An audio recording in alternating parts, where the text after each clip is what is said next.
Bueno, dentro de patrimonio virtual, aparte de los cursos, pues bueno, sabéis que también llevamos una serie de proyectos que nos permiten, pues bueno, dentro de lo que cabe, pues poder ir desarrollándolos poquito a poco. Y bueno, uno de los proyectos en los que hemos estado trabajando últimamente y que está teniendo una buena proyección es, como sabéis, la aplicación de fotogrametría al medio subacuático y concretamente en el proyecto Bou Ferrer. Voy a dedicarle muy poquito tiempo porque creo que más o menos todo el mundo lo conoce. Luego tenemos a Bruno, que nos va a hablar también de una forma más extensa de fotogrametría subacuática. Entonces yo tengo poquito que aportar en esto, simplemente mostraros un poquito de qué va el proyecto y las necesidades que nos llevaron a implicarnos con el equipo de Bou Ferrer. Bien, bueno, el proyecto Bou Ferrer lleva ya varios años excavándose. Es un pecio, un barco hundido en las costas de Villajoyosa, más o menos a unos 1000 metros de la costa, y bueno, hace ya unos años se conocía de su existencia, sobre todo por el expolio que había sufrido, y los expoliadores habían llevado bastantes ánforas de allí. Se detectó ese movimiento y a partir de ese punto, digamos que el municipio de La Vila, de Villajoyosa, se interesó en el pecio. Y nada, movilizó a una serie de personas para que se implicasen en ese proyecto y empezaron a protegerlo. Gracias a la implicación también de los medios de seguridad, de la Guardia Civil, costera y demás, pudieron frenar el expolio del yacimiento. Y gracias a eso empezó un trabajo de excavación sistemática y posteriormente puesta en valor creo que el culmen de todo esto ha sido la posibilidad de hacer visitas guiadas al propio yacimiento, lo cual pues creo que es un paso realmente importante, no solo en la divulgación, sino también en la propia protección del yacimiento.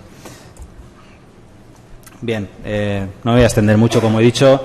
El pecio es un barco de grandes dimensiones. Es uno de los grandes navíos encontrados hasta el momento de época romana en el Mediterráneo. Según los estudios que se han podido realizar de su carpintería, llevan a apuntar que probablemente se realizó en Nápoles, en los muelles de Nápoles, y estaba dedicado sobre todo al comercio annonario, y concretamente la carga de este barco es de un tipo de ánfora, se llama que está catalogada como Dressel 711 y que normalmente se asocia al comercio de garum. Y bueno, tal como podéis ver en el plano, el recorrido que probablemente hiciese es el de Cádiz, llegar hasta la zona de Marsella y desde allí introducir el cargamento a la zona del Limes. Y bueno, a mitad de camino parece ser que se vio sorprendido por una tormenta, un problema en el estivaje, según comentan los que han estudiado el tema, pudo hacer que la carga se desestabilizase y el barco se hundiera. Dentro del cargamento, bueno, como podéis ver, se han encontrado un tipo de ánfora muy concreta, pero dentro de ese tipo pues han encontrado varios subtipos, lo cual bueno ha sido ya objetivo de un estudio y bueno, Jaime Molina, que está aquí, está también en el proceso de estudio de los nuevos recipientes que se están extrayendo, y aparte de las ánforas lleva un cargamento secundario de plomos, que según las analíticas parece ser que vienen de la zona de Linares, toda la sierra esta de Cástulo, que como sabéis es muy rica en minas. Gracias a los sellos que llevan estos plomos, como podéis ver, aparece Laug de Augusto, Ger, que se ha asociado con Germánico, Imperio, más o menos ubican la datación del cargamento a mediados del siglo I después de Cristo. Bien, ¿por qué patrimonio virtual se implica dentro del proyecto Bou Ferrer? Bien, vaya por delante mi total y absoluto desconocimiento de la arqueología subacuática hasta que me senté con José Antonio Moya y me explicó de qué iba la cosa. Y bueno, creo que hay cifras que hablan por sí sola en cuanto a la necesidad de incorporar las nuevas tecnologías a la arqueología submarina. Para que os hagáis una idea en la cabeza. Se excava un mes al año. De ese mes, normalmente 5 días a la semana. Al día solo se pueden realizar 2 inmersiones de 60 minutos. La segunda incluso es de menos por el problema del hidrógeno. En cuanto a las descompresiones, de esos 60 minutos normalmente tienen que utilizar 20 minutos para la descompresión. De modo que aproximadamente entre 80 y 90 minutos de trabajo efectivo diario, ¿vale? Si todo esto lo sumamos, el trabajo efectivo a lo largo del mes es realmente escaso. O sea, intentar trasladar a un yacimiento en tierra en el que tuvieses que excavar un mes al año y solo pudieses pisar el yacimiento 80 minutos al día, ¿vale? Esto implica que de esos 80 minutos hay que saber escoger muy bien el trabajo que se tiene que hacer. Y como ya sabéis, el tema de la documentación lleva bastante tiempo, y si le añadís el plus de tener que documentar debajo del agua, todo esto se lleva muchísimo más tiempo. Por lo tanto, la posibilidad de liberar a los técnicos que están excavando en ese medio subacuático de tener que documentar al modo tradicional y poder utilizar una técnica como es la fotogrametría y el uso de ortoimágenes, hace que esos técnicos puedan emplear mucho más tiempo efectivo en lo que es la excavación efectiva del yacimiento, teniendo en cuenta estos tiempos. Por lo tanto, creímos que, aparte de el ya por sí interesante panorama de poder usar esta técnica en un medio como es el subacuático, que no, hasta hace 2 años no era una cosa para nada habitual, además se añadía el que estábamos ayudando a que la excavación en sí avanzase mucho más rápido. Bien. El objetivo era era de pasar de este tipo de documentación a un tipo de documentación donde nos valiésemos, como podéis ver, con ortoimágenes. Ortoimágenes que están referenciadas, están métricamente corregidas y, por tanto, el arqueólogo puede valerse de esas imágenes como de un dibujo, incluso mucho más exactas, porque no solo las medidas, sino las propias formas de los recipientes o la carpintería del propio pecio aparecen detallados de una forma mucho más exacta que en un dibujo.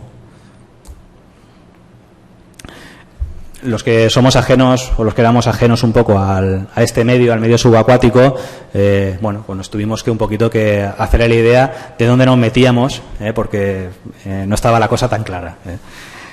El medio subacuático en principio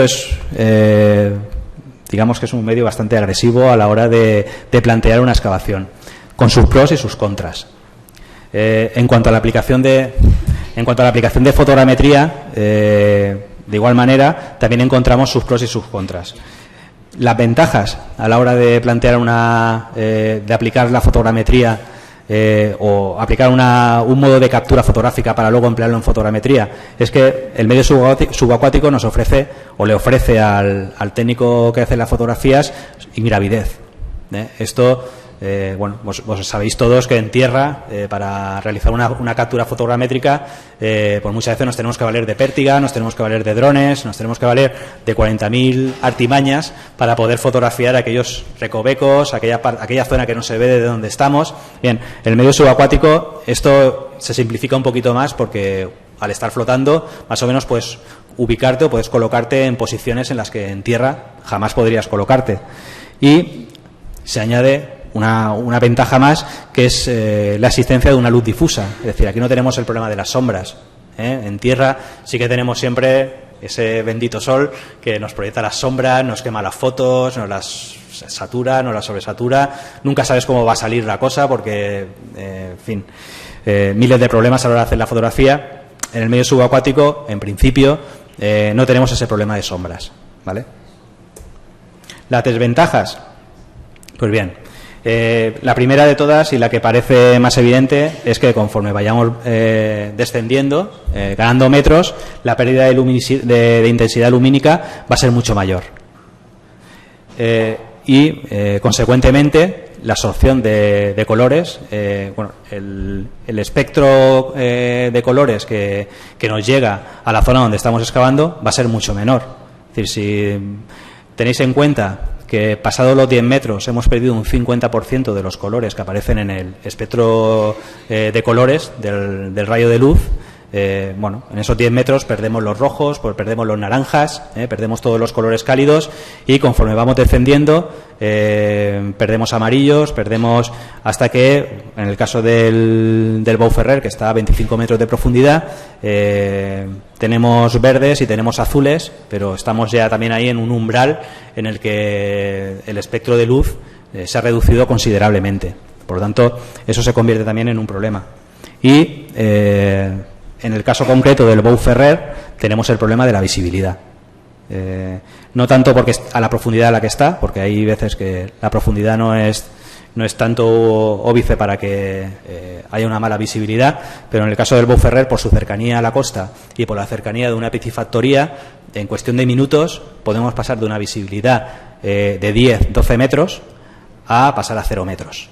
Como podéis ver en la imagen, en la de la esquina superior izquierda, ese tipo de visibilidad es una visibilidad que puede en cualquier momento aparecer, por ejemplo, por el tema de los detritus que vienen de la piscifactoría, que está muy cerca. O sea que es un problema, realmente es el problema grave con el que nos enfrentamos a la hora de trabajar en el proyecto Bou Ferrer.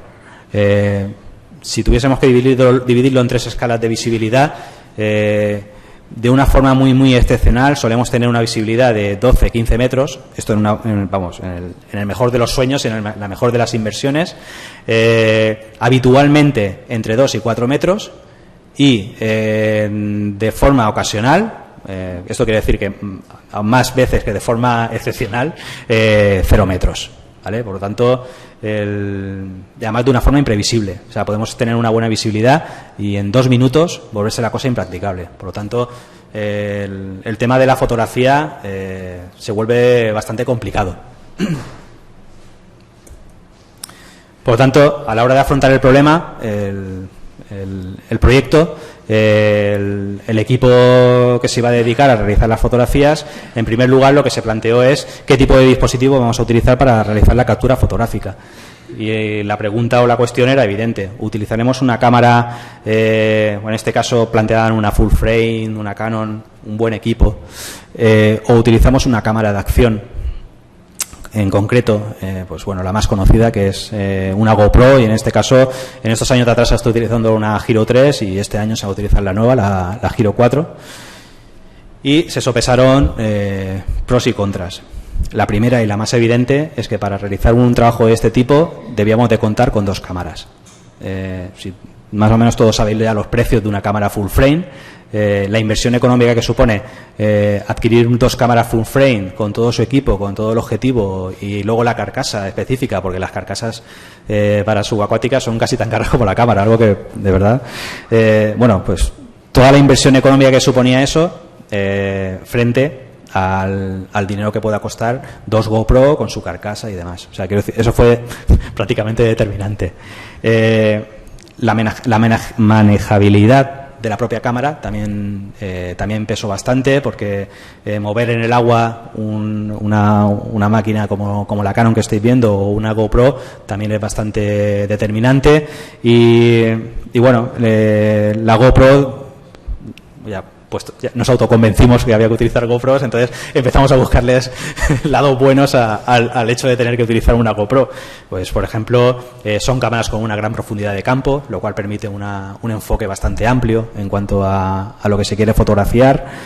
Son bastante robustas, son sólidas, y en tierra tenemos un problema con la GoPro, y es el problema de la esfericidad. Sabéis que tienen un objetivo que se acerca mucho al ojo de pez. O sea, provoca unos problemas de aberración en los laterales muy altos. Pero, sorprendentemente, debajo del agua nos encontramos, bueno, esto es una prueba con una GoPro fuera del agua, y esto es una prueba con retícula dentro del agua. O sea, veis que prácticamente se ha corregido ese problema de esfericidad. O sea, casi nos eliminamos ese problema que habíamos visto que sí que se produce fuera, ¿vale?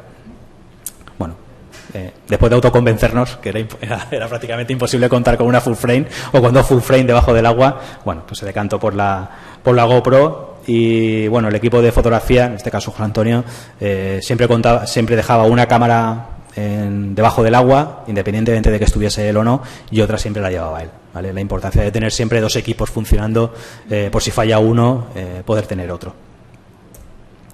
Bien, la estrategia de captura que se nos planteó, bueno, podéis ver en esta ortoimagen más o menos el estado del yacimiento tal como está ahora mismo. Bueno, sabéis todos ya a estas alturas que algo fundamental en cuanto a la confección de un trabajo fotogramétrico es, por un lado, tener suficientes puntos en común entre fotografía y fotografía, es decir, que haya un buen solape y, aparte del buen solape, garantizar esos puntos en común entre imagen e imagen. Para ello, establecimos siempre recorridos, calles, a través de los cuales realizar disparos de fotografía más o menos cuadrículas de 2,5 y a una altura de 3 metros respecto al fondo donde está el yacimiento, y bueno, pues mediante esta descripción de calles, tanto hacia un lado y hacia otro, nos garantizábamos más o menos tener siempre un buen solape entre imagen e imagen, teniendo en cuenta siempre que bueno, por 40.000 factores, la siguiente a la primera, pues podía igual o salir borrosa o tener algún tipo de problema, que aparezcan 4 o 5 peces que se cuelen por delante del foco, porque eso, según nos comenta Moya, conforme van bajando parece ser que la tierra que van quitando es tan rica, debe ser tan rica en alimento, que cada vez hay más peces allí y hay un problema realmente grave a la hora de hacer las fotografías.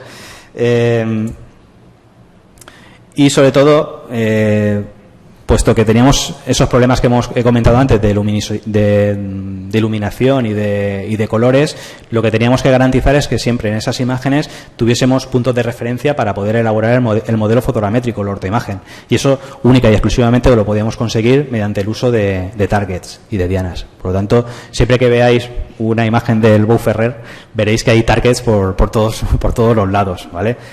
Nos vino muy bien el tema de la verja, que podéis ver en este lado, donde colocamos prácticamente cada metro un target para poder tenerlo, para que os apareciera en cada serie de fotografías, y luego de forma aleatoria fuimos colocando targets en puntos estratégicos donde está el cargamento, la carga, y luego en la otra línea de enrejado también colocamos target, de forma que más o menos lo teníamos todo cubierto.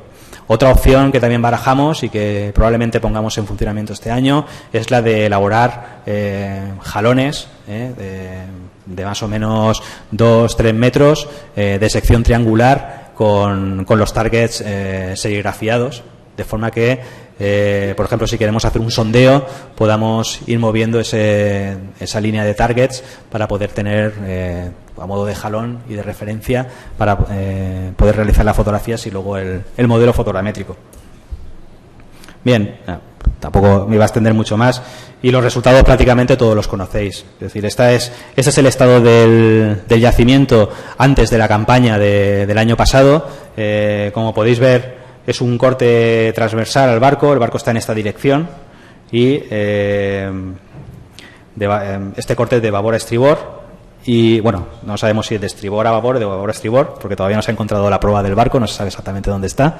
Pero como veis, ya asomaban las cuadernas. En este corte central es donde se habían extraído los primeros plomos, y bueno, ya se veían aquí las ánforas que apoyaban directamente sobre el suelo de la bodega del barco, y aquí ya asomaban ya varias hileras, hasta 3 hileras de ánforas. Y bueno, en esto consistió el trabajo de fotogrametría que hemos hecho hasta el momento, y ese es del que se han valido y para hacer la documentación y sustituir la documentación tradicional de excavación por el uso de ortoimágenes corregidas y bueno, métricamente ajustadas y demás, y que les ha servido para poder darle un empujón considerable a la excavación del yacimiento, y bueno, que en años siguientes, pues conforme vayan avanzando, pues iremos aumentando tanto el número de ortoimágenes como como información que hemos podido extraer de este trabajo. En una primera fase el objetivo era simplemente, ¿no? parece fácil decirlo, pero era el poder sustituir el sistema de documentación tradicional por el sistema mediante ortoimágenes. Y ahora que parece que más o menos lo tenemos afianzado, el siguiente paso será el de la documentación 3D, tanto de los recipientes que van sacando como de la propia arquitectura del barco, y finalmente poder obtener un modelo en 3 dimensiones de la restitución del navío como de la carga. Os dejo, hemos realizado este GIF donde veis se van acumulando las distintas ortoimágenes que hemos ido realizando hasta llegar a la situación actual en el que se ha quedado el yacimiento. Es como, sobre todo en esta zona, han ido limpiando hasta llegar al corte central, que es el último que realizaron, donde se ven perfectamente las tablas de madera sobre las cuadernas, e incluso una especie de colchón de vegetación sobre la cual se asentaban la hilera de abajo de ánforas.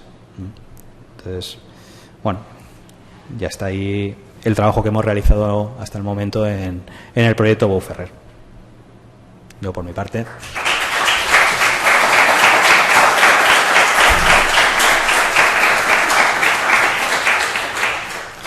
Y bueno, si tenéis alguna pregunta o... Sí. ¿Cómo habéis solucionado el tema de las escalas a la hora de escalar el modelo? ¿Con los targets? Con los targets. Sí, midiendo entre target y target se mide, y luego le vas dando medidas a los targets. Además, estos pilones están referenciados con estación total, de modo que también los tenemos referenciados. O sea que métricamente está bastante ajustado. Dime. Mira, me gusta mucho el trabajo en Bou Ferrer. Lo que no entiendo son los targets dentro. Los que tenéis fuera, digásemos, coincidimos en lo mismo sin conocer porque esto lo hicimos a la vez, digásemos, en 2014. Sí. Los mismos meses, además, en Mallorca y aquí en Valencia.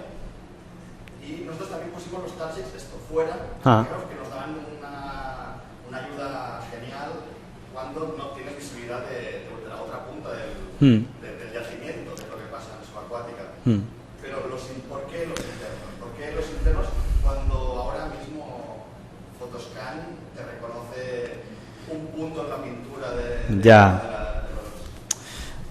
ha sido sobre todo por inseguridad y por un poquito de desconocimiento.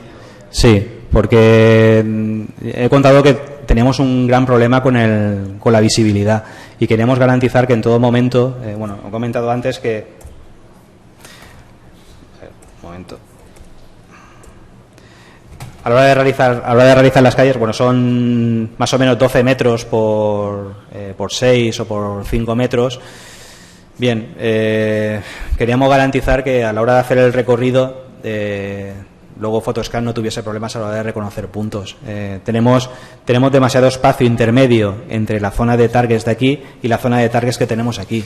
Entonces, teníamos la necesidad de querer garantizar que luego, cuando subiese José Antonio con las fotografías, no tuviese que bajar otra vez y realizar otra vez el trabajo fotogramétrico. Entonces, es probable... Ahora, a toro pasado, pues probablemente prescindiría de los targets intermedios, porque aunque sí que nos han servido en algunos modelos, porque en algunos modelos nos hemos encontrado con problemas a la hora de sacar toda la superficie, es probable que no hubiese plagado tanto de targets la superficie como la hemos plagado. Pero creo que al final nos ha servido. Sobre todo porque la extensión es demasiado grande entre la línea superior y la línea inferior del enrejado. Si hubiese sido mucho menor, probablemente no me hubiese preocupado tanto, pero el tema de la visibilidad a mí personalmente me creaba bastante inseguridad. Sí, realmente cuando estás allí es diferente verlo así. Claro. Porque también la sensación esta de ver esto, y Carlos de Juan, el director, esto así no lo había visto nunca. Sí. Bueno, así el yacimiento, con mucho que le había visto, el mejor día de avisidades, nunca he visto el yacimiento entero. Sí.